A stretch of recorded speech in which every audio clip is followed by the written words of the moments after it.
Mr. Bottoms, you have claimed without offering evidence that there are 45,000 to 50,000 Tren de Aragua gang members in Colorado, mostly in rural areas, which is odd because that's 10 to 20 times the worldwide membership of the gang, according to the U.S. government. You also say that sheriffs in Colorado are preparing to deputize people who have special forces experience to go and fight this foreign army.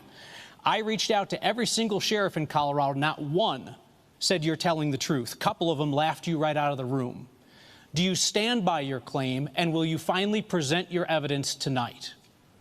Yeah, this is the first half of your question, the 45,000. So I actually went back, because I was told that by 2 ICE agents. So I went back and I talked to federal authorities, actually this week, federal officers, and they said I got that wrong. That what they said was actually happening is 45,000 Venezuelans came directly to Denver and then applied for asylum, and they said there's probably 60 or 70,000 Venezuelans, not cartel, but just Venezuelans. And I said, okay, so I'm going to have to go on Kyle Clark's show and say that differently. And they said, but we do know there's a few thousand cartel in the state of Colorado. I got that one wrong. I misunderstood what the ICE agent was saying, so I checked it on this week.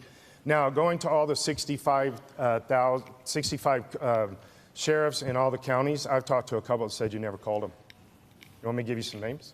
We emailed every single sheriff's office multiple times. We heard back from 40 of the more than 60 sheriffs, and the sheriffs that we heard back from did not support your claims. The one sheriff that you name-checked in your lengthy response to us, Teller County Sheriff Jason Mikesell, who was a previous candidate for governor, said you're confused about things you see on the news, which I believe you just confirmed when you said you couldn't tell the difference between the 45,000 Venezuelans who came to Colorado and 45,000 Tren de Aragua gang members, which do not exist in the whole wide world. So I'm right about the fact that not all 65 told you that.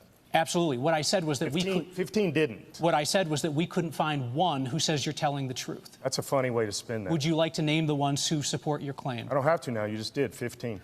No, those are 15 that didn't respond. Sir, that's not how math and logic work. Would you like to list the sheriffs who publicly will support your claim that they are overrun by TDA gang members and are preparing to deputize special forces? So when you said that all 65 said that I was making that up and that you talked to all 65 and they all said... No, good grief, sir, that's not what I said. Anybody watching at home can just roll back the tape.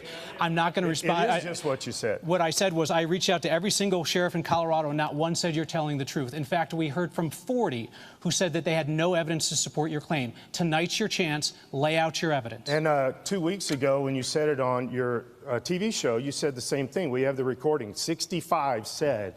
Tonight's the time to lay out your evidence. It feels like you think you've won a clever game here. This is your chance to present your evidence to Colorado that the rural counties are overrun with tens of thousands of TDA members, or to say, whoops, I can't tell the difference between Venezuelans and gang members.